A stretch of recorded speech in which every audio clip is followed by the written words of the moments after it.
मंत्र पाठ। ओम सहनावतु सहनौ भुनक्तु सह वीर्यं करवावहै तेजस्विनावधीतमस्तु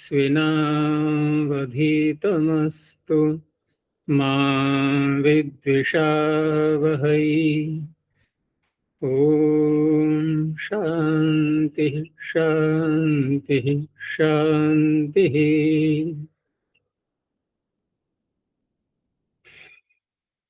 प्रथमावृत्ति की 308वीं कक्षा, चतुर्थ अध्याय, तृतीय पाद, और सूत्र चलेगा आज 128वां। पूछना है कुछ? आचार्य जी,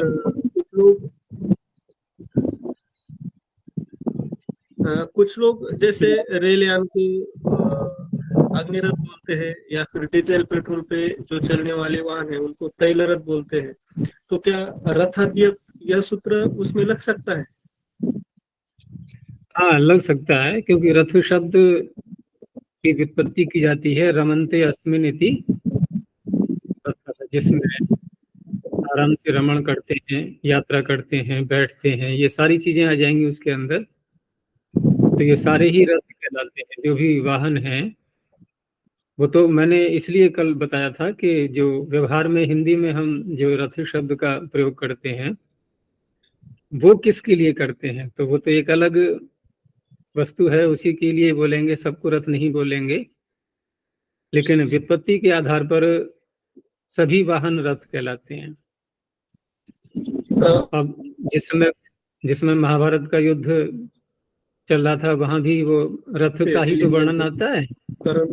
अब अगर यहाँ वर्तमान वाले रथ ले लें, जिनको हम रथ बोल रहे हैं, क्या इनसे हम यात्रा करके क्या युद्ध कर पाएंगे? इन पर चढ़ करके इनमें तो कोई साधन ही नहीं है ऐसे। अरे वहां तो पूरे टैंक वगैरह ऐसी कोई चीज होनी चाहिए ना, कि जिसमें सब कुछ व्यवस्थाएं हो, सारे आयुध लगे हुए हों, शस्त्रों की व्यवस्था भी हो। तो वहां रथ का जो वर्णन आता है वो ये वाले रथ नहीं थे। वैसे बहुत व्यापक अर्थ निकलता है रथ का, ये सब रथ कहे जा सकते हैं।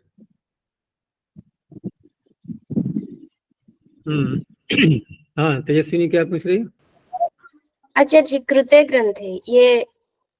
कोई ग्रंथ किया तो वो पूर्व का नहीं है, मतलब लेकिन इसमें भी उपज्ञा हो सकती है ना, जैसे कृते ग्रंथे में।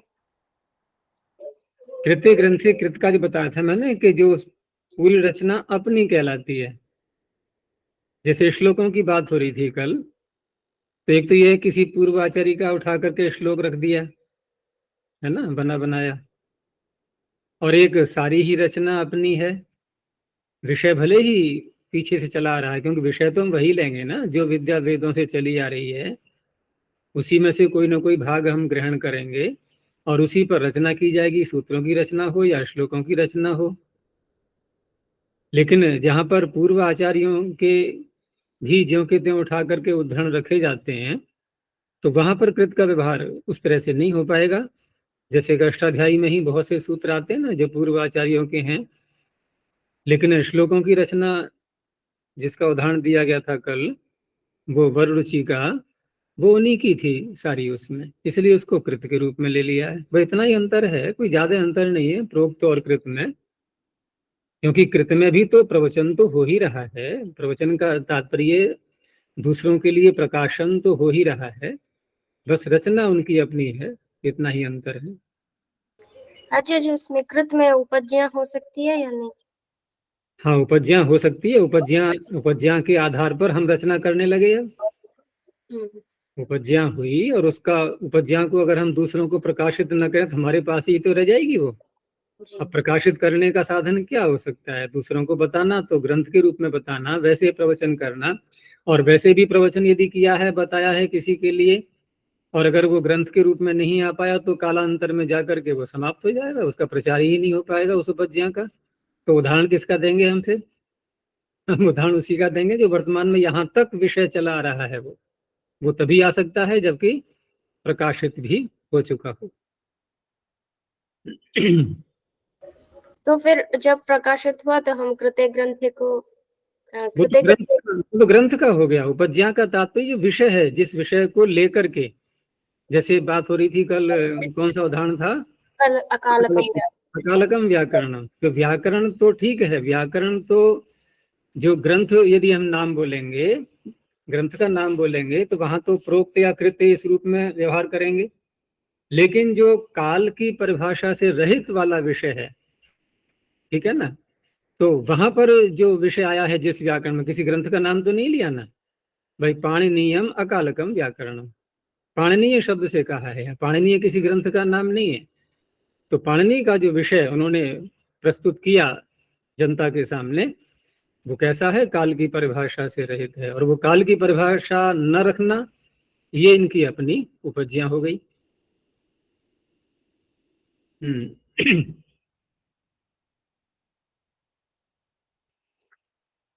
तो विषय चल रहा था तस्येदम वाला ही, और उसी में फिर आगे सूत्र आया, छंदो गौक्थिक याज्ञिक बहुवृच नटाइयः।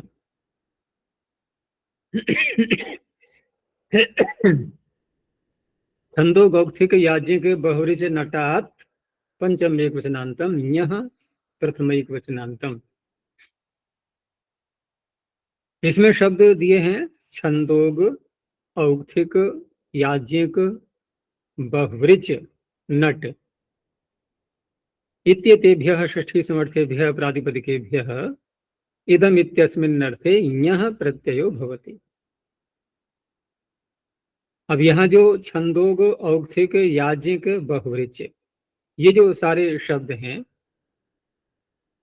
ये चरणवाची अर्थात अलग अलग शाखाओं के प्रवर्तक आचार्यों के नाम हैं, या उनसे संबद्ध जो उनका समूह है, उन सब के ये नाम आ रहे हैं। और पीछे जो सूत्र आया था गोत्र चरणाद वुई, वहां चरणवाचियों से वुई का विधान किया गया था। तो हम ये कह सकते हैं कि ये सूत्र उस वुई का अपवाद है, वुई की प्राप्ति हो रही है। लेकिन नट शब्द तो उसमें नहीं आएगा।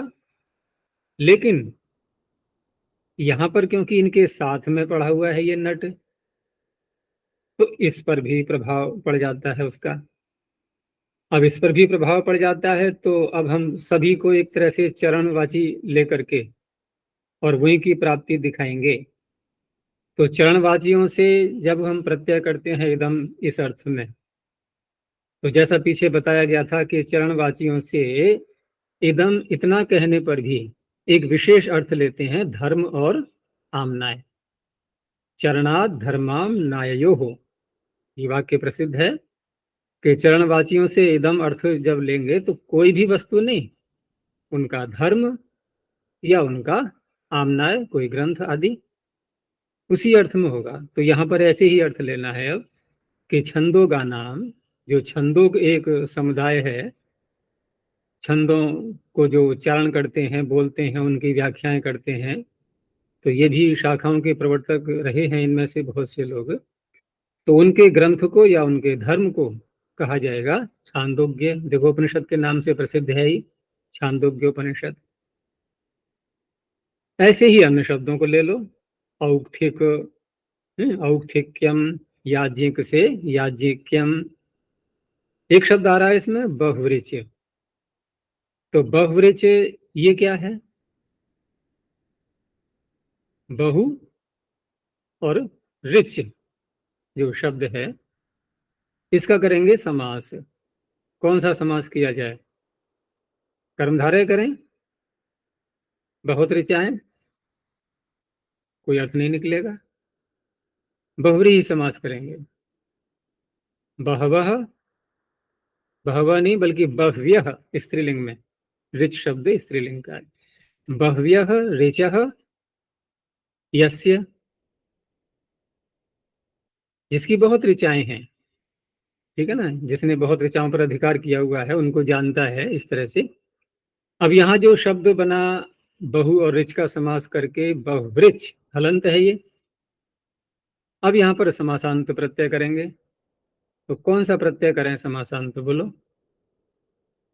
सूत्र कई बार आ चुका है वैसे वो। अनमोल, आज बंद क्यों कर दिया है कैमरा? तो कौन सा प्रत्यय करेंगे? ऋक् पूरब्धुः पथामा नक्षे। ऊपर सूत्र है ना इसके, बहुव्रीहौ संख्येये डज बहुगणात्। बहुव्रीहौ, बहुव्रीहि समास में ही करता है ये भी। तो क्या प्रत्यय करें इससे?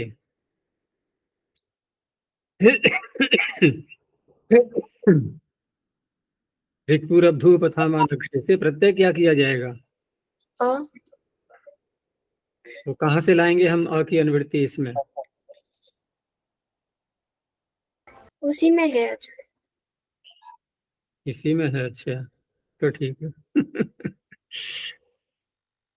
तो ऋक् पूरब्धुः पथाम अ अनक्षे, जब विच्छेद करेंगे तो अ इसी में समाविष्ट है। तो शब्द बन गया आकारांतव्य बहुवृच। तो यहाँ विग्रह कैसे करेंगे? बहुवृचानाम धर्म आमनाय होगा, बाहुवृच्यम। ऐसे ही नट शब्द से नाट्यम। अब नाट्य शास्त्र प्रसिद्ध है, तो नट से नाट्य बन गया यहाँ पर। यद्यपि ये चरणवाची नहीं है, लेकिन चरणवाचियों के साथ में पढ़ने से इनको भी, इनका महत्व बढ़ गया ना। नट शब्द का भी महत्व बढ़ गया, ये भी उसी श्रेणी में मान लिए गए। तो आमनाय अर्थ में चरणा धर्मामनायो हो, आमनाय अर्थ में नाट्य शास्त्र बन गया, या उनका धर्म भी ले सकते हैं।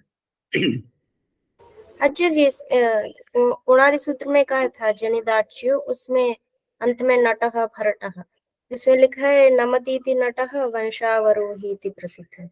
वंशावरोही थी हाँ तो ठीक है, वहां भी जो है इनका समुदाय तो रहा ही है। अब उस रूप में स्वामी जी के समय में जब उन्होंने अनादि कोश की व्याख्या की थी, उस समय इस तरह से प्रयोग में आता रहा होगा। अब तो नट शब्द का प्रयोग बहुत कम हो गया है वर्तमान में। वर्तमान में तो नट बोलते भी हैं तो उनको बोलते हैं प्राय करके जो घूमते रहते हैं प्राय करके अपनी कला का प्रदर्शन करके और अपनी आजीविका चलाते हैं। देखा होगा जगह जगह, जैसे कहीं तरह तरह के जिम्नास्ट वाली कलाएं जैसे करते हैं ना, कि रस्सी पे चढ़ना, कहीं कुछ करना, ऐसे जो लोग घूमते रहते हैं उनको नट शब्द से वर्तमान में बोलते हैं। लेकिन ये प्राचीन काल में इस तरह से नहीं थे, ये वहां उनका विशेष महत्व था। तो उस तरह से उन्होंने व्याख्या की है। आगे निषेध कर रहा है अभी ये सूत्र, न दंड माणवान्ते वासिषु, न व्यपदम दंड माणवान्ते वासिषु सप्तमी बहुवचनांतम।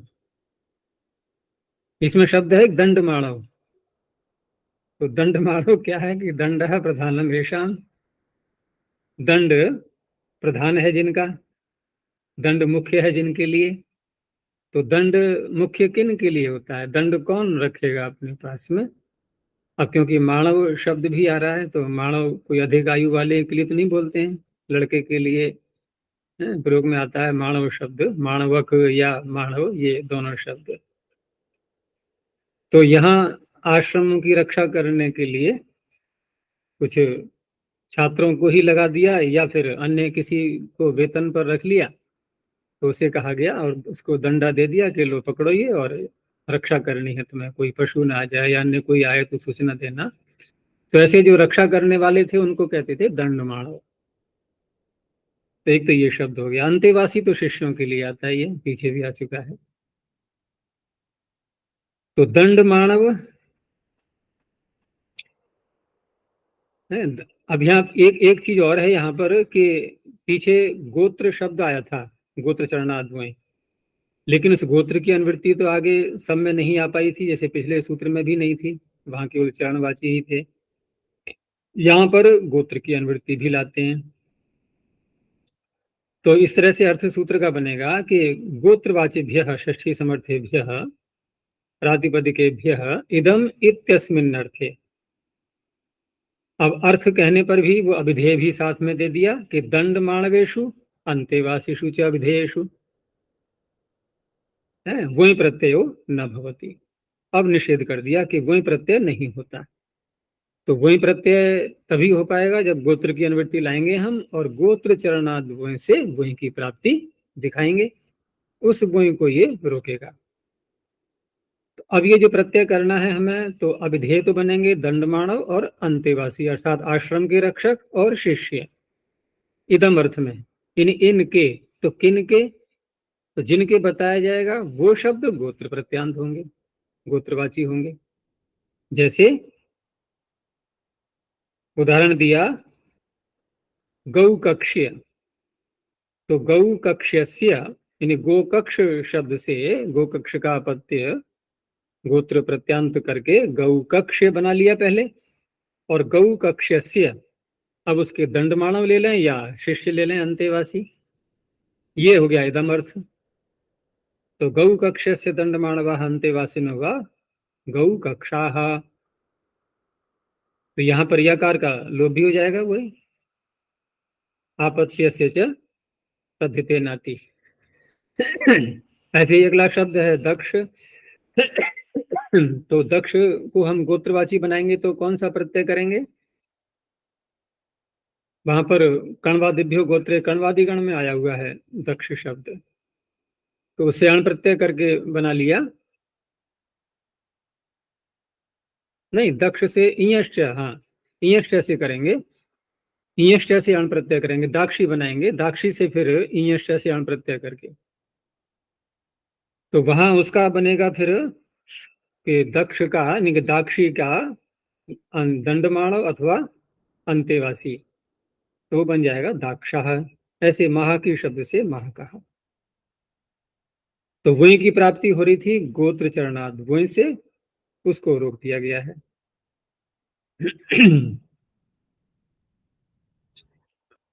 आगे है रैवती कादिभ्यश्च, रैवती कादिभ्यश्च क्या नहीं, रैवती कादिभ्यः पंचमी बहुवचनांतम छह प्रथम एकवचनांतम।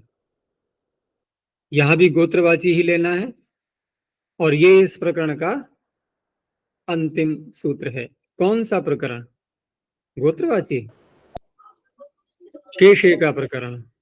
शेषे का अधिकार जो चल रहा था अब तक, हम जिसके अधिकार में अब तक थे विद्यमान, वह शेषे का अधिकार यहाँ आकर के अब समाप्त होता है। अब कुछ भी बचा नहीं है, सारी अष्टाध्यायी तो शेषे का अधिकार पूरा हो चुका है, इसलिए अंतिम सूत्र है ये। तो रैवती कादिभ्यः षष्ठी समर्थेभ्यः प्रातिपदिकेभ्यः इदम इत्यस्मिन् अर्थे छह प्रत्यय भवति। तो रैवतिक शब्द को लेंगे गोत्र प्रत्यांत, और रैवती का नाम संघः, अब इदम अर्थ में लेना है तो इदम अर्थ संघः। रैवतिकीयः गण है ये, दूसरा शब्द है इसमें स्वापिशी। तो स्वापिशी नाम संघः स्वापिशीयः, तो छह प्रत्यय हो गया। अब छह प्रत्यय हो गया तो क्या प्राप्त था यहाँ पर? वही की प्राप्ति हो रही थी गोत्र चरणाद वही से, उसको हटा करके छह प्रत्यय कर दिया गया। अब यहाँ जो है ये जितने अर्थ अभी चल रहे थे यहाँ पर शेषे के अधिकार में, तो शेषे भी किस दृष्टि से शेष बोल रहा था? वो कौन से बचे हुए, कौन से बचे हुए माने जाएंगे? प्राग दिव्यत्वण सूत्र से जो अण प्रत्यय का अधिकार चला था, जिन जिन अर्थों में अण प्रत्यय का विधान किया गया है, उन अर्थों में जितने भी अर्थ आए हैं, उसमें तस्य विकारः वाले अर्थ को छोड़ करके जो अन्य अर्थ रह गए थे वो सब शेष में आ गए। एक अर्थ बचा रह गया था विकार, क्योंकि इसके बाद तो फिर उसका सूत्र का ही अधिकार समाप्त हो जाएगा प्राग दिव्यत्वण का। तो इस तरह से प्राग दिव्यत्वण सूत्र ने जो अण के अधिकार को यहाँ तक भेजा है, जिन जिन अर्थों में विधान करने के लिए, उन अर्थों में से अंतिम अर्थ यहां से प्रारंभ हो रहा है अब ये। और इस अर्थ के साथ में, विकार अर्थ के साथ में, कहने को ये अंतिम अर्थ है विकार, लेकिन इस अर्थ के साथ में एक अर्थ और जुड़ेगा अभी अगले सूत्र से, जिसे कहते हैं अवयव। तो ये जोड़ा बन जाता है यहाँ पर, विकार और अवयव, ये दो अर्थ चलेंगे अब साथ साथ पाद के अंत तक। उसके बाद जो अण प्रत्यय का जो क्षेत्र है वो समाप्त हो जाएगा, फिर दूसरा प्रारंभ हो जाएगा। तो तद्धित के प्रकरण में भी हम देखें, हम जहां से चले थे लेकर के प्राग दिव्यत्वर्ण से,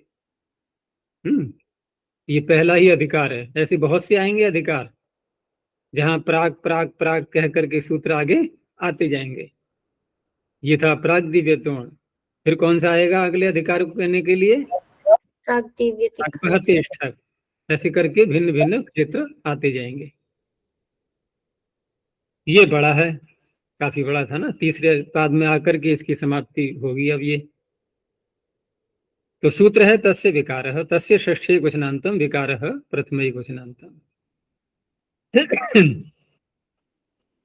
षष्ठी समर्थ। तस्य देखो पीछे भी चल रहा था तस्येदम, तो पाणिनि को पता नहीं क्या समस्या हो गई। अरे पीछे के तस्य को नहीं ले सकते थे क्या? बस विकारः कह देते। फिर भी इन्होंने पुत्रोत्सव को नहीं मनाया आपने। तो इसलिए भी किया गया कि वो शेषे के अधिकार को उनको समाप्ति भी दिखानी थी, शेषे के अधिकार को समाप्त भी करना था। अब वो संकेत कैसे दें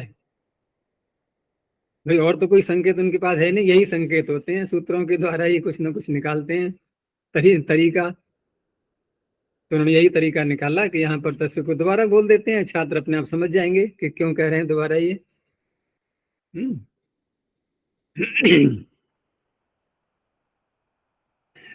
तो षष्ठी समर्थात प्रातिपदिकात विकारे अर्थे यथा विहितम प्रत्यय होती, यथा विहित प्रत्यय हो जाएगा, बस जो भी कहे गए हैं पीछे। तो मृत्तिका से पीछे तो कुछ नहीं कहा है, तो नहीं कहा है तो ठीक है, ये कर देगा अण प्रत्यय, यहाँ अण की अनुवृत्ति आ ही रही है। तो मृत्तिकायाः विकारः घटः मार्तिकः, मिट्टी से बनता है ये। विकार कहते किसको है? क्योंकि विकार हमने बोल तो दिया, विकार का अर्थ क्या होता है? बिगड़ी हुई चीज। खाना रखा हुआ है बना हुआ है, अगला दिन हो गया, फ्रिज में रखना भूल गई तेजस्विनी, अब वो क्या हो गया? विकृत हो गया, अर्थात विकार बन गया, विकार आ गया उसमें, हो गया ना खराब, खाने योग्य नहीं रहा। तो जो विकार हैं सारे ये तो सब अयोग्य हो गए ना, योग्य नहीं रहे, प्रयोग में लाने लायक नहीं रहे। उसी को तो कहते हैं कि ये तो विकृत हो गई वस्तु, अब इसको प्रयोग नहीं करना है। तो ये सारा संसार क्या है? ये सारा संसार प्रकृति का ही तो विकार है। तो प्रकृति का विकार है तो परमात्मा, यही तो समझा रहे हैं, हम लोग समझ कहाँ पा रहे हैं? अरे ये सब विकार है, ये सब छोड़ना है तुम्हें, कहाँ कचड़े में पड़े हुए हो? ये प्रयोग में लाने लायक नहीं है तुम्हारे लिए, तुम्हें जो चाहिए वो इससे नहीं मिलेगा। भाई हम विकृत वस्तु किसको बोलते हैं? भोजन को विकृत क्यों कहा हमने? विचार करने की बात है कि ऐसा भोजन जो हमारे शरीर के लिए उपयोगी नहीं है, अर्थात शरीर को जो पोषक तत्व चाहिए वो विकृत भोजन से प्राप्त नहीं होंगे और बीमारी और बढ़ जाएगी। तो यही परमात्मा कह रहा है कि ये जो शरीर मैंने तुम्हें दिया है बना करके, ये प्रकृति का विकार है, और इसी में उलझे रहोगे तो तुम्हें जो चाहिए आनंद वो तभी मिलेगा जब इस विकार से बाहर निकलोगे, इसको छोड़ना होगा। तो ये सारा संसार ये सब क्या है? विकार है। तो वास्तव में देखो ये अर्थ घट जाता है नहीं, अर्थात अयोग्य वस्तु ये विकार हो गई, लेकिन साधन के रूप में तो अपनाते ही हैं फिर भी हम। तो इसलिए हम विकार का अर्थ वो ठीक है, हम गहराई में जाकर के यही अर्थ घटाएंगे जो मैंने अभी घटाया, लेकिन क्योंकि व्यवहार भी तो होता है वस्तुओं का, व्यवहार भी कर रहे हैं हम, फिर भी कर रहे हैं, अयोग्य होने पर भी कहा जाता है कि शरीर माध्यम खलु धर्म साधनम, ये तो धर्म का साधन के लिए प्रमुख वस्तु है, ये फिर कैसे विकार हो गया ये, फिर भी कहना हो रहा है। तो विकार का अर्थ होता है प्रकृति का अर्थात कारण का अवस्थान्तर होना। क्योंकि जिस भोजन को हमने कहा विकृत हो गया है, उसमें कीटाणु आ गए, हमारे लिए योग्य नहीं रहा वो, लेकिन जो भोजन योग्य है क्या वो विकार नहीं है? फिर वो भी तो विकार है। तो एक को विकार कह रहे हैं हम, एक को नहीं कह रहे हैं। यहां भी दो भेद कर दिया ना हमने। अब इन सारे विकारों में भी एक विकार ऐसा है जो हमारे लिए योग्य है, एक ऐसा है जो योग्य नहीं रहा है, दोनों विकार ये। तो इसका तात्पर्य है कि विकार होने पर भी हमें प्रयोग करना होता है उसका, और ज्यादा विकृत हो जाए तो फिर उसको छोड़ते भी हैं। तो विकार का अर्थ हुआ क्या? प्रकृति से यदि कोई वस्तु बनी है तो क्या वो प्रकृति नहीं रही क्या? अब भी प्रकृति है। मिट्टी से घड़ा बन गया तो घड़ा क्या मिट्टी नहीं है? अब भी तो मिट्टी ही कहा जाएगा उसको। तो हुआ क्या है फिर? केवल जो कण थे उनका यथास्थान संयोजन करना, यहां से उठा के यहां रख दिया, फिर ये रख दिया, फिर ये, जैसे कि मकान बनता है, एक ईंट रखी, फिर दूसरी रखी, तीसरी रखी। अरे दीवार जिसको हम बोल रहे हैं तो वहां भी ईंटें ही, और क्या है उसके अतिरिक्त? ईंटों का ही तो विकार है वो, लेकिन ईंट विकार होने पर भी ईंटें तो फिर भी हैं। हो सकता है कहीं कहीं पर वो मूल वस्तु हमें नहीं दिखाई देती है, मिश्रण अधिक हो जाता है, जल में नमक मिलाया, अब नमक दिख ही नहीं रहा है, लेकिन न दिखने मात्र से वस्तु का अभाव नहीं होता है। तो विकार का तात्पर्य होता है प्रकृति का अवस्थान्तर होना। और अवस्था किसे कहते हैं? स्थिति को। घर में सामान बिखरा हुआ है और हमने यथास्थान उठा करके एक क्रम से रख दिया, वस्त्र फैले पड़े हैं, हमने उसको फोल्डिंग करके एक क्रमबद्ध तरीके से सजावट के रूप में रख दिया उसके लिए। तो क्या किया हमने? अवस्थान्तर। ऐसे ही परमात्मा ने सत्वर स्तंभ जो सर्वत्र फैले हुए थे प्रलय काल में, उनको वहां से इकट्ठा करके और एक विशेष क्रमबद्ध संयोजन करके उनका संसार बना के दे दिया। ये सब क्या है? विकार है।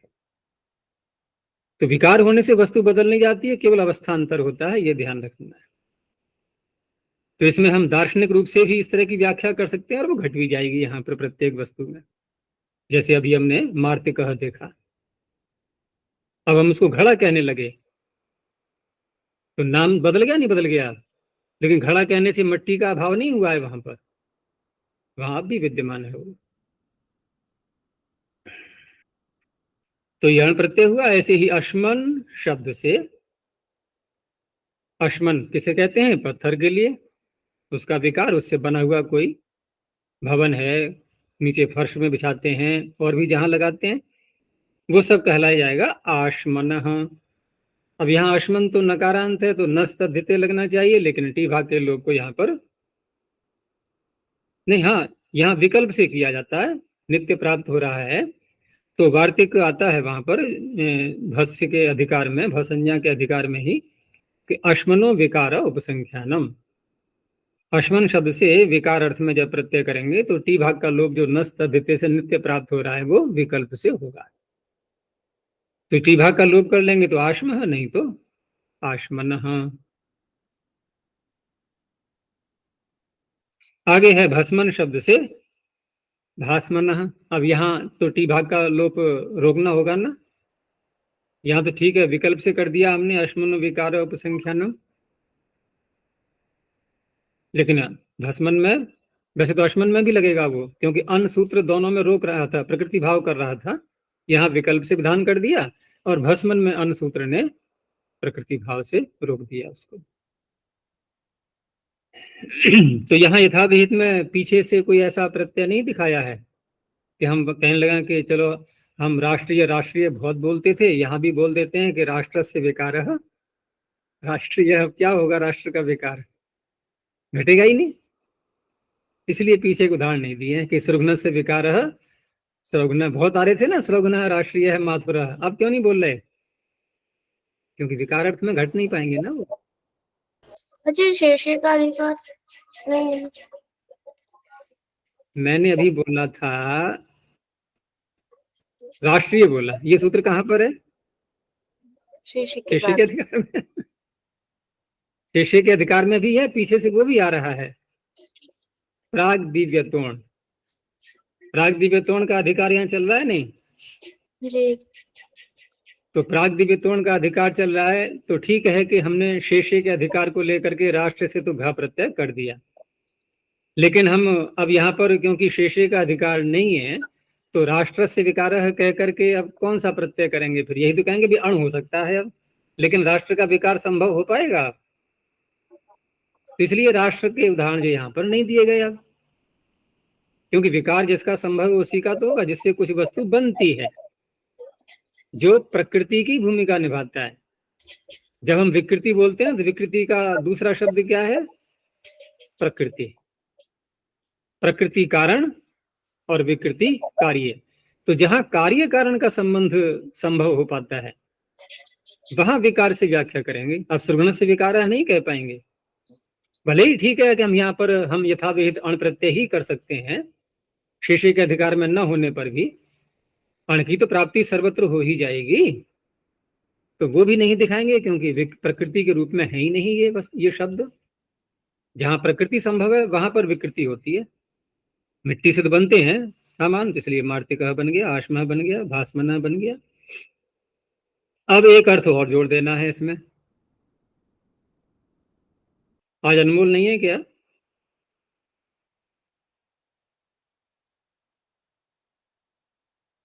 यूं ही रख दिया है देखो, खोल करके मोबाइल को,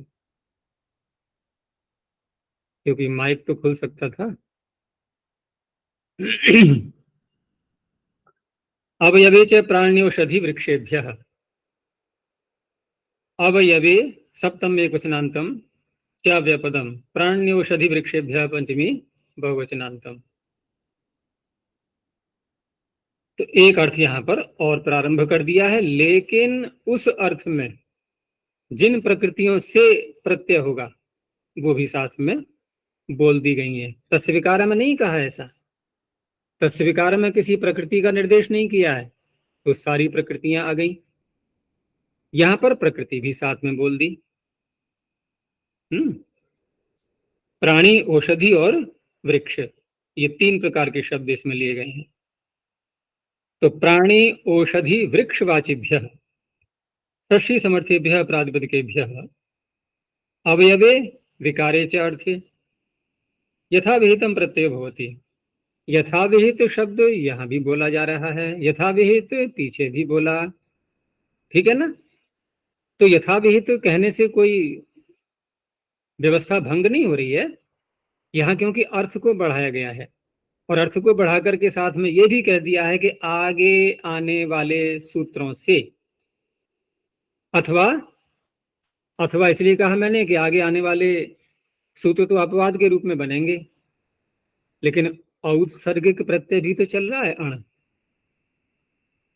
तो औत्सर्गिक प्रत्यय और आगे आने वाले सूत्रों से जो अपवाद के रूप में आएंगे, वहां पर यदि हम विकार और अवयव दोनों अर्थों में प्रत्यय कर रहे हैं तो विकार अर्थ में तो सारी ही प्रकृतियां आ जाएंगी, लेकिन जहां अवयव अर्थ लेना है वहां केवल प्राणीवाची, औषधिवाची और वृक्षवाची, इन्हीं से करना है। तो बन गया, देखो नियम अपने आप ही बन गया। अब ये नियम स्वयं निकल आया कि यदि अवयव अर्थ लेना है आपको, क्योंकि दोनों का अधिकार चलेगा साथ साथ, विकार का भी और अवयव का भी, तो दोनों के अधिकार में जब जब हम प्रकृति को देखेंगे कि यदि प्रकृति प्राणी, वृक्ष, औषधि नहीं है तो केवल विकार अर्थ लेंगे, और इनमें से कोई प्रकृति है तो विकार अर्थ में भी हो जाएगा और अवयव अर्थ में भी हो जाएगा।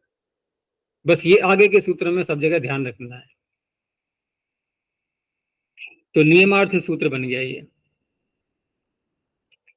जैसे प्राणी का दिया, कपोत प्राणी है तो कपोत से विकार अवयव हुआ कापोतः, मयूर से मायूरः, तित्तिरी से तैत्तिरम। अब प्रश्न उठा कि प्रत्यय कौन सा और किस सूत्र से हुआ, क्योंकि दो बातें हमारे पास में है। यदि आगे कोई सूत्र अपवाद के रूप में नहीं आ रहा है तो अण का ही अधिकार माना जाएगा, क्योंकि यहाँ शेषे वाले तो अब ये सूत्र आएंगे नहीं, वो तो खत्म हो गए सारे। तो यहाँ पर हम देखते हैं तो कपोत, मयूर, तित्तिरी आदि ये जो शब्द हैं सारे, तो कौन सा प्रत्यय यहाँ पर होगा? या तो अण, या आगे आने वाला कोई सूत्र देखें तो आगे सूत्र आ रहा है, क्योंकि ये प्राणीवाची भी तो है ना साथ में। तो प्राणी रजता दिभ्यों, बहुत प्रसिद्ध सूत्र है ये, कि प्राणीवाचियों से रजतादि तो चलो गण पढ़ दिया है, कुछ ही शब्द हैं इसमें, लेकिन प्राणीवाची तो बहुत व्यापक बन जाता है। तो प्राणीवाचियों से अय प्रत्यय कहा है, और अय प्रत्यय अण का अपवाद माना जाएगा। इस तरह से यहाँ पर कापोतः, मायूरः और तैत्तिरम में अय प्रत्यय हो गया प्राणीवाची होने से। उसमें भी फिर अपवाद और आते हैं, प्राणी रहता दिभ्यों, जैसे कि उसी के आगे आएंगे सूत्रों में है उष्ट्राद्वय। उष्ट्र भी तो प्राणीवाची है, ये प्राणी रहता दिभ्यों का अपवाद बन जाता है। तो उष्ट्र से यदि यहाँ पर करेंगे तो वही प्रत्यय होगा। दिया नहीं उदाहरण इन्होंने। तो कापोतः, मायूरः, तैत्तिरम। अब औषधि का लिया तो जैसे मूर्वा, लवंग, ये सब औषधियों के रूप में गणना होती है इसकी। वैसे तो सारा ही हमारे लिए जितने पदार्थ हम प्रयोग में लाते हैं, भोजन से लेकर के और सब कुछ, ये सब क्या है? औषधि ही है। अगर व्यापक अर्थ लेते हैं, वैदिक अर्थ यदि इसका करें, व्यापक अर्थ करेंगे, तो ये सारे औषधि हैं। क्यों? सब ओष को धारण करते हैं, सभी से हमें ऊर्जा मिलती है, ऑक्सीजन मिलती है। लेकिन व्यवहार में सबको औषधि नहीं बोलते हैं। कोई बीमारी अंदर शरीर में आती है, कोई रोग आता है, उसका निराकरण करने के लिए जिसका ग्रहण करते हैं, वहां पर औषधि का व्यवहार होता है। उसमें ये लवंग आदि जो है, ये मूर्वा, ये सब औषधियां कहलाती हैं। अब यहाँ कौन सा प्रत्यय करेंगे? तो यहाँ तो कोई अपवाद के रूप में आगे नहीं है, तो फिर अण प्रत्यय ही हो जाएगा। तो मौर्वम, लावंगम, ऐसे ही वृक्षवाचियों को ले लो। करीर, तो करीर का कांड, अब क्या है ये? जैसे कहा कि अवयव या विकार, तो कांड उसका अवयव हो गया, विकार नहीं। विकार तो उससे बना हुआ कोई पदार्थ कहलाएगा। फिर कांड जो होती है ना, जो मूल तना होता है, उसको बोलते हैं कांड, जो वृक्ष का मूल तना होता है। अच्छा जी, ऐसे ही करीर भस्म, भस्म कह सकते हैं विकार। कांड क्या हो गया? अवयव। तो कारीरम कांडम, कारीरम भस्म, दोनों दे दिए। अच्छा जी, करीर मतलब वही है ना? माइक खोल के। अच्छा जी, करीर मतलब वही है ना जो नहीं बैम्बू आई के? आवाज। आचार्य जी, रिफ्रेश कर लो एक बार।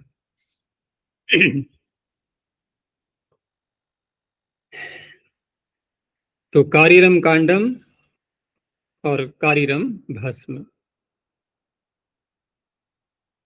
अब यहां से अवयवी और विकार, अवयव और विकार दोनों साथ में चलेंगे। विकार प्रथमांत है पूर्व सूत्र में। क्या प्रश्न था? अच्छा जी, करीर वही है ना बैम्बू का? आवाज तो फिर भी नहीं आ रही है, क्या हुआ? आवाज देव आ तो रही है नहीं आवाज? तेज सुनेगी? आ रही है।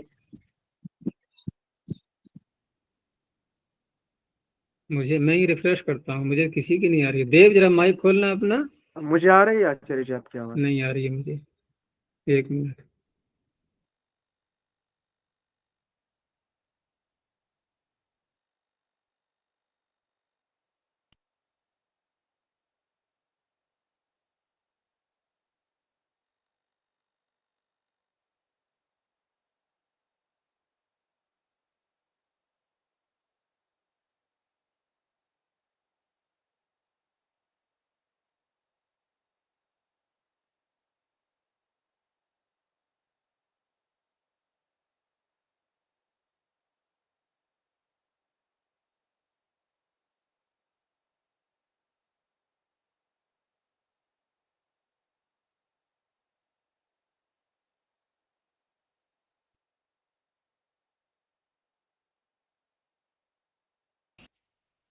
आ रही है मेरी आवाज?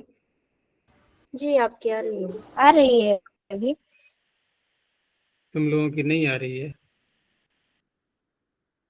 आ रही है आचार्य जी आपको? चलो प्रश्न सारे कल इकट्ठे कर लेना, फिर आज कोई प्रश्न नहीं हो पाएगा, केवल मुझे सुनते रहो।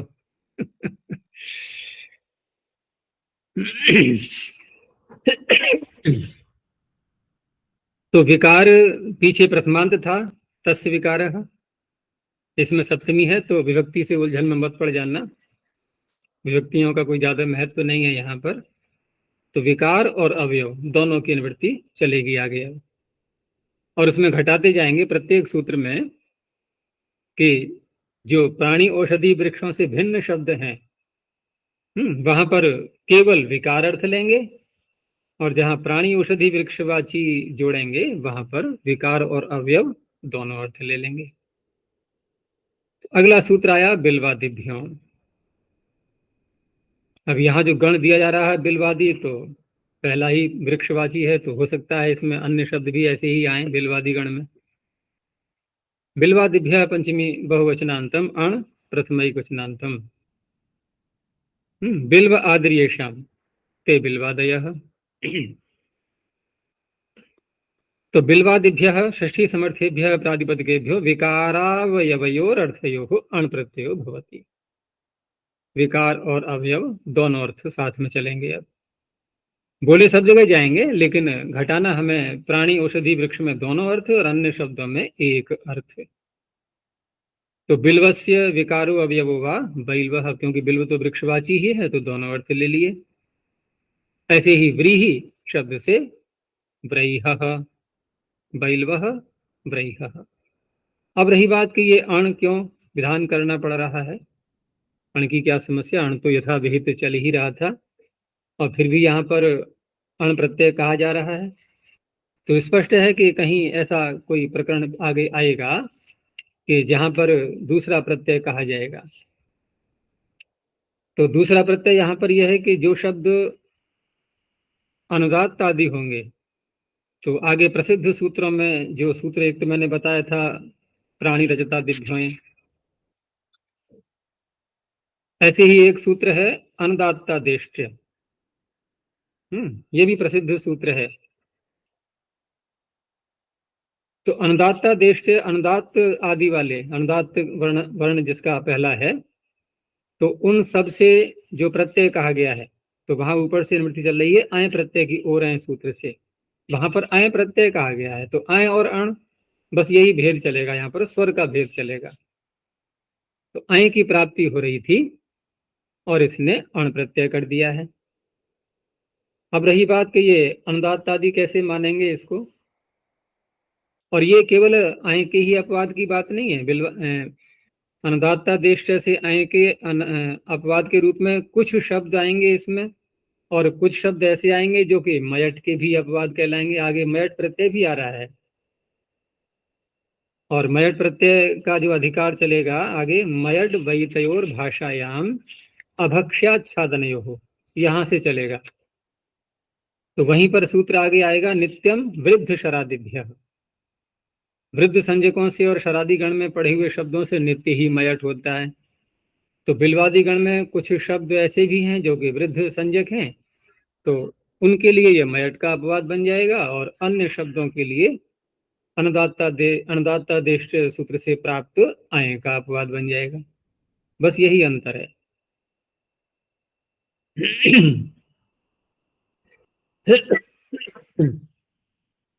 और बिल्व शब्द अनुदात्तादि इसलिए है क्योंकि उसमें फिट सूत्र में बहुत से सूत्र ऐसे हैं जो एक प्रातिपदिकों के नाम को ले लेकर के उनकी रचना की गई है। तो उसी में एक सूत्र, वैसे तो नियम यह है कि फिशो अंतदात्त है, जितने भी सारे प्रातिपदिक हैं वो अंतदात्त होते हैं, तो सारे ही अनुदात्त आदि हो गए। लेकिन फिर भी बहुत से अपवाद के रूप में अनेक सूत्रों में अलग अलग प्रातिपदिकों के नाम लिए गए हैं।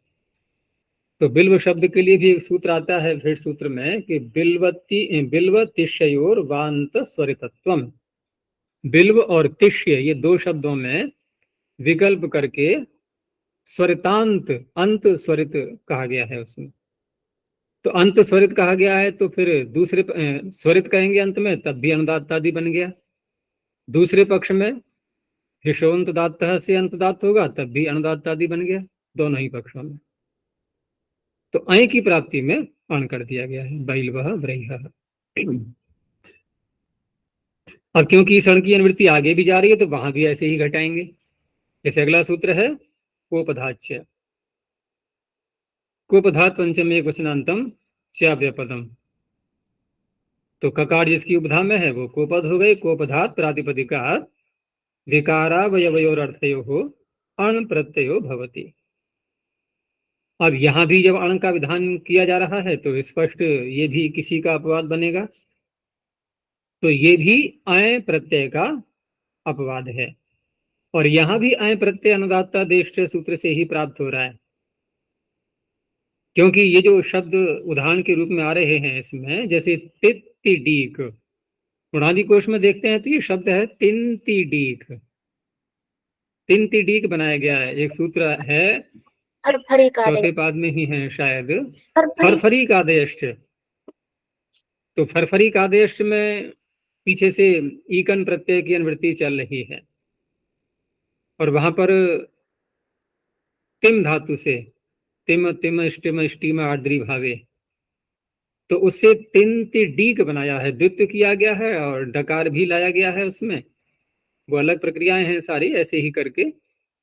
तो वृक्ष का ही है, एक भेद है वो। तो वही यहाँ पर, यहाँ नकार मात्र नहीं है, बस इतना ही है। यहाँ तित्तिडीक कह के उदाहरण दिया है वृक्षवाची ही है। तो तिट्टिडीक से विकारो अवयव हुआ तैत्तिडीकम। तो यहाँ जो अय का अपवाद बताया मैंने अनुदात्ता देश सूत्र से, तो वो इसलिए है कि यहाँ भी सूत्र आता है फिर सूत्र में, वहां भी प्रातिपदिकों के नाम दिए गए हैं कि तित्तिडीक, मांडूक, दर्दरूक और मधुक।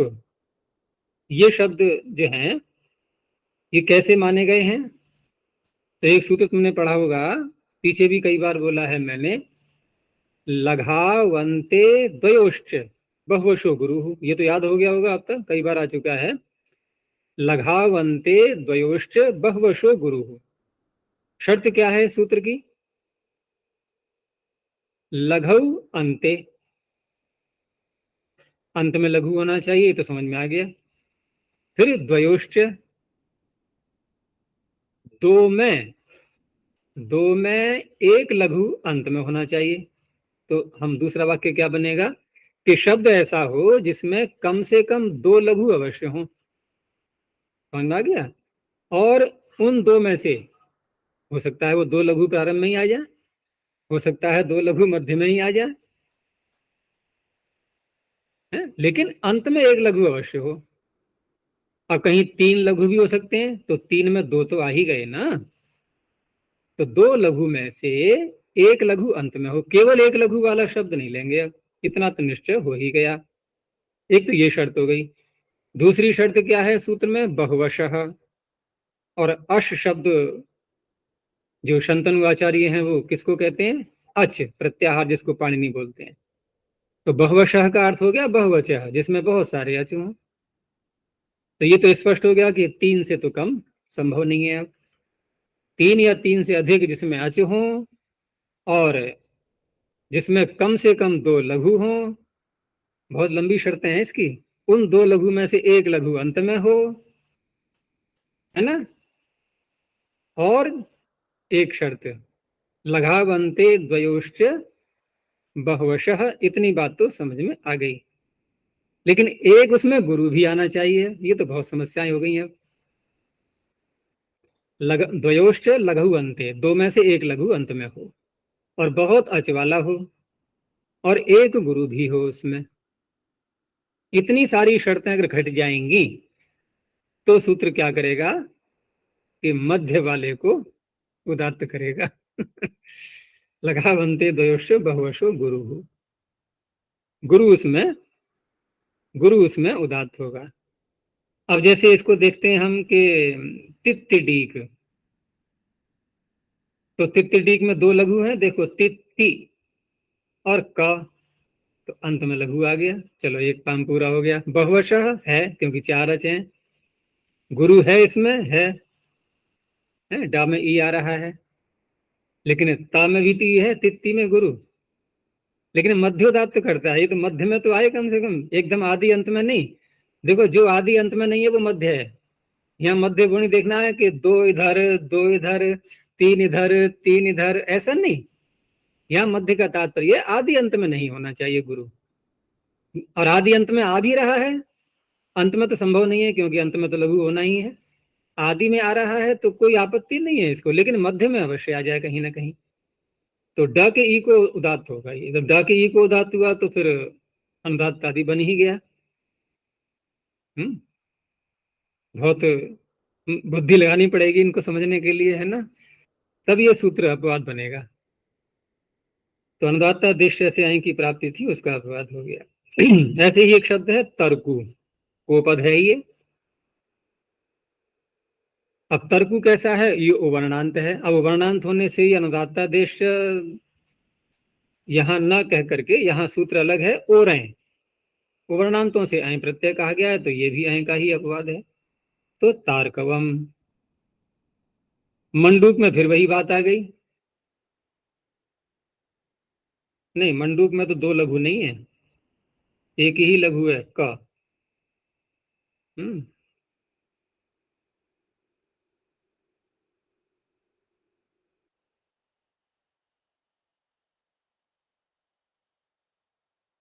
हाँ, मंडूक का एक अलग, इसका अलग से ग्रहण किया गया है। मांडूक शब्द है ये, मांडूक, मंडूक।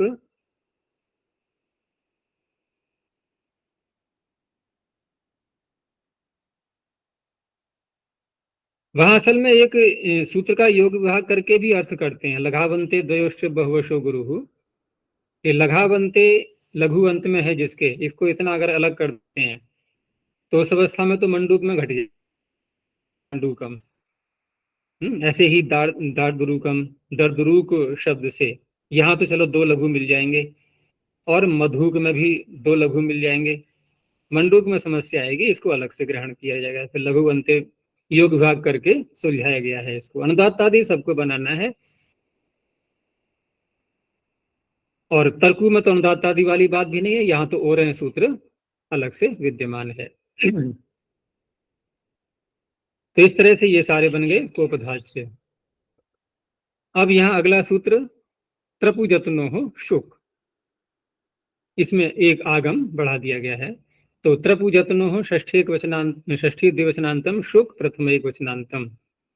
ये उदाहरण पीछे भी आया था ना, त्रापुषम जातुषम, ये पीछे भी आ चुका है।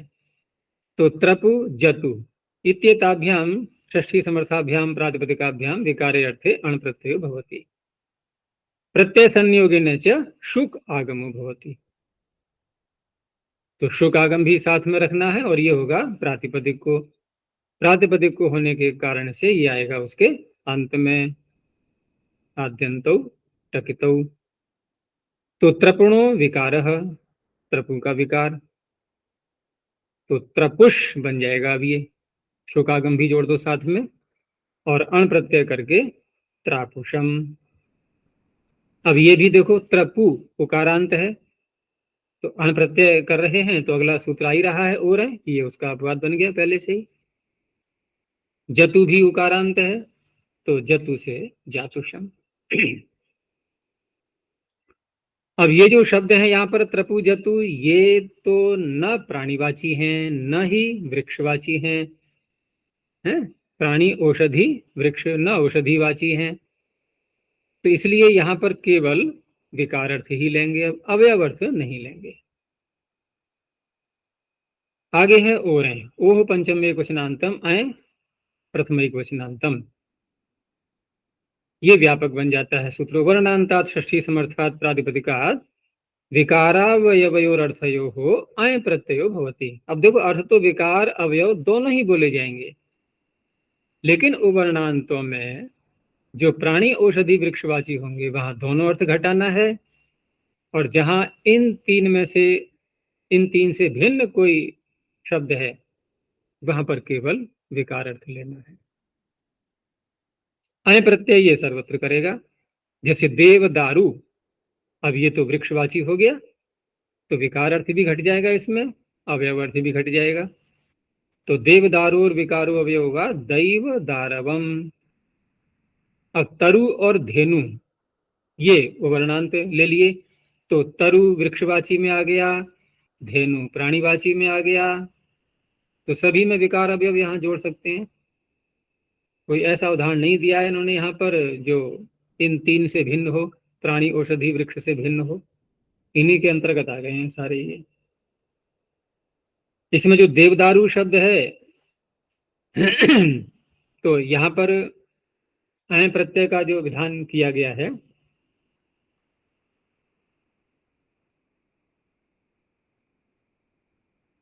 हाँ तो अण की ही प्राप्ति में अय का विधान है। चलो आगे देखते हैं अनुदात्ता देश। अनुदात्ता देह पंचमे क्वचनांतम च व्यापदम, ये भी व्यापक सूत्र है।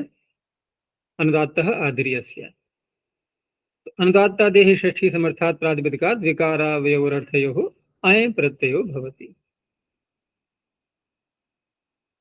इसमें जो शब्द हैं तीन उदाहरण दिए हैं, दधित्थ, कपित्थ और महित्थ, ये तीन हैं और तीनों में हम पहले उपपद समास करेंगे।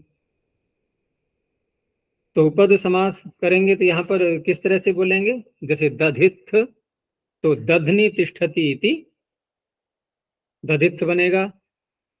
यहाँ दधि और स्था, तो तीसरे अध्याय में सूत्र आ चुका है सुपि स्थ, सुबंत उपपद रहते हुए स्था धातु से क प्रत्यय आकार का लोप हो जाएगा।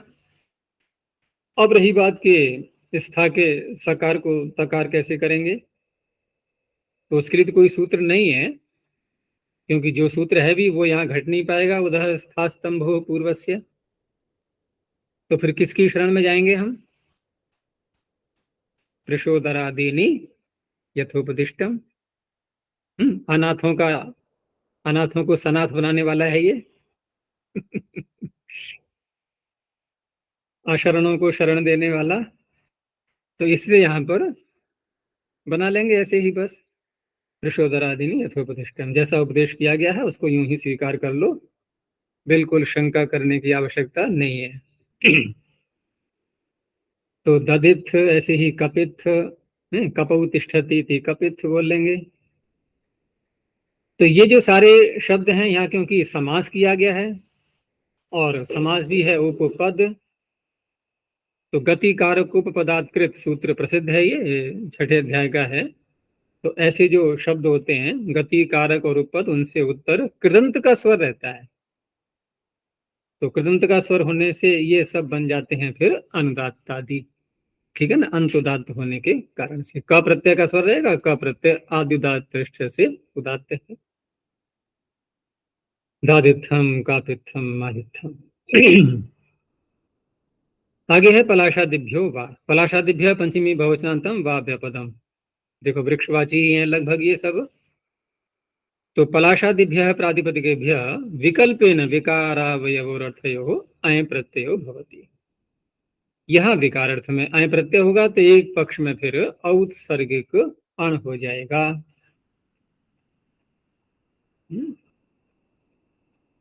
तो पलाशस्य विकारो अवयव होगा पालाशम खादिरम। अब दो दो धान इसलिए नहीं बोले हैं कि अय करेंगे तब भी ऐसा ही बनेगा, अण करेंगे तब भी ऐसा ही बनेगा, स्वर में अंतर आएगा। आगे है शम्याष्टलय, ये इसका अपवाद बन गया। तो शम्या पंचमे क्वचनांतम तलय प्रथमे क्वचनांतम। शमी शब्द ये भी वृक्षवाची है, तो षष्ठी समर्थात शमी प्रातिपदिकात् विकारावयवयोरर्थयोः तलय प्रत्ययो भवति। तलय का बचेगा केवल ल, तो शमी ल। अब तलय है आदि अच को वृद्धि भी होनी है, तो शम्या विकारः शामिलम भस्म, शमी वृक्ष की भस्म। और स्त्रीलिंग बनाना है तो टलय में टकार लगा हुआ है, टिड्ढाने लगा करके बन जाएगा शामिली यष्टिका, शमी वृक्ष की जो लाठी डंडा बना लेते हैं उसके लिए कहा जाएगा शामिली यष्टिका। दंड थोड़ा छोटा होता है लंबाई में, और उसी को अगर लंबाई बढ़ा देते हैं उसकी, तो हिंदी में बोलते हैं उसको लाठी। जिसकी लाठी उसकी, अब तुम्हारी आवाज तो आएगी नहीं किसी की, जिसकी लाठी उसकी भैंस। ये कहावत है हिंदी में। अर्थात जिसके पास शक्ति है वो सब कुछ कार्य कर लेता है, जिसकी लाठी उसकी भैंस। अगर लाठी पास में है तो भैंस ले जाएगा वो हाँक करके। हाँकना जानते हो? हाँकना। उसको आवाज कर करके जो बढ़ाते हैं ना आगे के लिए, उसे कहते हैं हाँकना।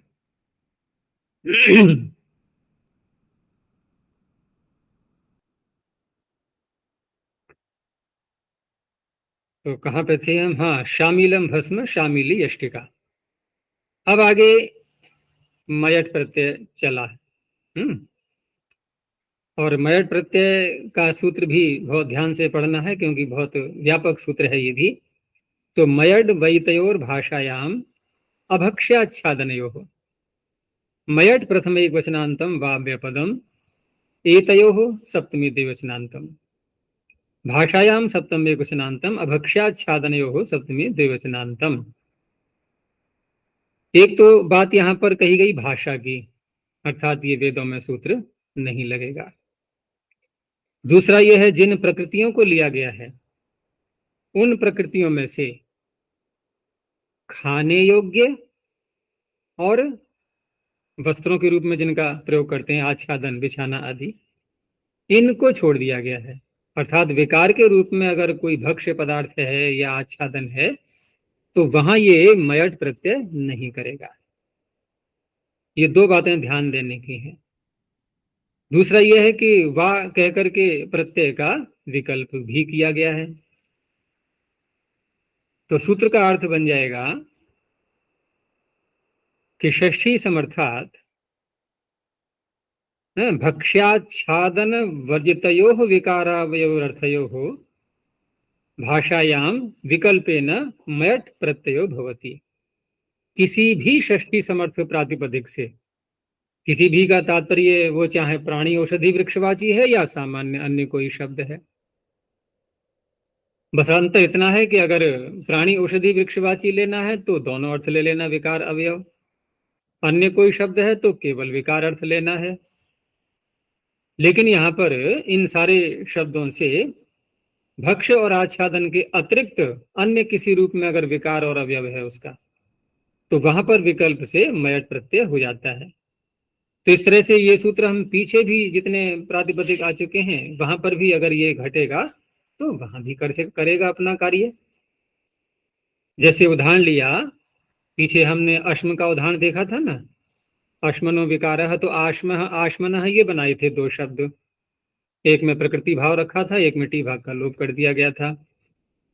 देखो उसी अश्मन शब्द को यहां भी दिखा रहे हैं कि अश्मनो विकारः, विकार अर्थ ले लिया हमने।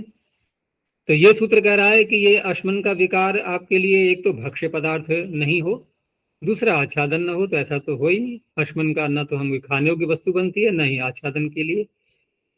तो इसने विकार अर्थ में अब इसका मयट प्रत्यय का भी विधान विकल्प से कर दिया। तो पीछे तो हमने बना ही लिए थे दो, एक और बढ़ा दो उसमें, अश्ममयम। पीछे के दो और ले लिए, आश्मनम और आश्मः। एक में टी भाग का लोप है, एक में प्रकृति भाव है। मूर्वा का उदाहरण दिया था पीछे। तो मूर्वा में मौर्वम तो बना ही लिया था हमने, मूर्वामयम एक और बन गया इसमें। ये भी भक्ष्य और आच्छादन नहीं होना चाहिए। ऐसे ही और लिखा है इन्होंने कि विकारावयवयो अनुवृत्तौ अपि। अनुवृत्ति तो विकार और अवयव की आ ही रही थी पीछे से, है? इनकी अनुवृत्ति आने पर भी सूत्र में कहा है एतयोः, और एतयोः है द्विवचन, सप्तमी का द्विवचन। स्पष्ट है कि दो अर्थ जो पीछे से आ रहे हैं उन्हीं की ओर संकेत कर रहे हैं पाणिनि। तो उसके कहने की क्या आवश्यकता पड़ गई थी? विकार और अवयव तो आ ही रहे थे, फिर भी एतयोः सूत्र में कहा है कि इन अर्थों में, तो इन्हीं अर्थों में तो करते और जाते कहाँ इनसे बाहर निकल करके, और वही दोनों अर्थ आ रहे थे। अन्य सूत्र में भी ऐसी ही अनुवृत्तियां आ रही हैं। फिर भी यहाँ पर जो अनयोः विधान किया है तो वहां तात्पर्य है कि जो विशेष प्रत्यय अपवाद के रूप में कहे गए हैं, अन्य प्रत्ययों को रोक करके अपवाद के रूप में कोई प्रत्यय अगर कहा गया है तो वहां पर भी ये मयट प्रवेश कर जाएगा। अब हम यूं कह सकते हैं कि मयट प्रत्यय मयट प्रत्यय यदि भक्ष्य और आच्छादन अर्थ नहीं है तो प्रत्येक शब्द से हो सकता है। ये प्राणी औषधि वृक्ष है तो अवयव विकार दोनों अर्थों में, अन्य शब्द है तो विकार अर्थ में। तो मयट का प्रवेश हो गया सर्वत्र। तो ये जो मैंने कहा था कि ये सूत्र बहुत व्यापक है, ये इसी दृष्टि से व्यापक है कि जहां जहां भी हमने या तो औत्सर्गिक प्रत्यय किया हो अथवा अपवाद के रूप में कोई प्रत्यय किया हो, कुछ भी किया हो, वहां एक पक्ष में मयट हम कर सकते हैं। इसीलिए इन्होंने पीछे के उदाहरण भी दिखा दिए, मूर्वा आदि के जो बने हैं और अश्मन के हैं। और दिया आगे, जैसे कपोत शब्द है तो कपोत से कापोतम तो बन ही जाएगा, लोह से लौहम बन जाएगा है, वहां पर भी ये कपोतमयम लौहमयम।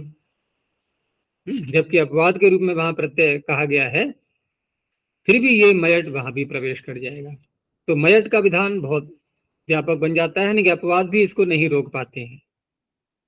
अन्य जो प्रत्यय हैं अपवाद के रूप में वो उत्सर्ग प्रत्यय को रोक लेते हैं, लेकिन ये मयट प्रत्यय अपवाद वाले सूत्र में भी प्रवेश कर जाता है और उत्सर्ग में तो कोई समस्या है ही नहीं, वहां तो विकल्प से करेगा ही। तो इस तरह से अब आगे के उदाहरणों में कुछ सूत्रों तक, 8-10 सूत्रों तक ये मयट भी साथ में चलेगा। बस अंतर यही ध्यान रखना है कि भक्ष और आच्छादन को छोड़ते जाना है, उस अर्थ में नहीं लेना है।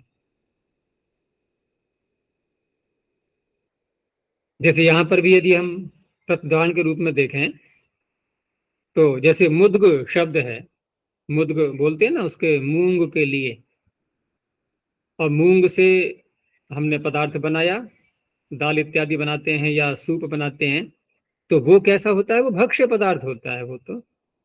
और वहां पर यदि हम बोलें कि मुद्गस्य विकार, विकार तो है ही, अगर दाल बन गई है, सूप बन गया है तो विकार तो हो ही गया वो। तो मुद्गस्य विकार कह करके वहां पर हम उसको मुद्गमयम नहीं कहेंगे अब, क्योंकि भक्ष्य हो गया वो, मौद्गः ऐसा ही बनेगा। तो इस तरह से ये सूत्र अपना कार्य करता है।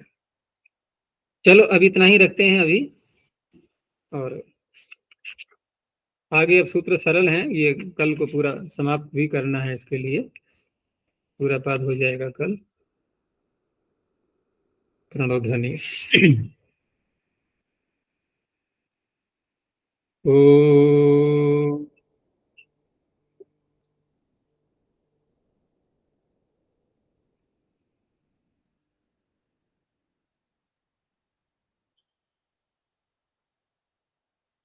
ओ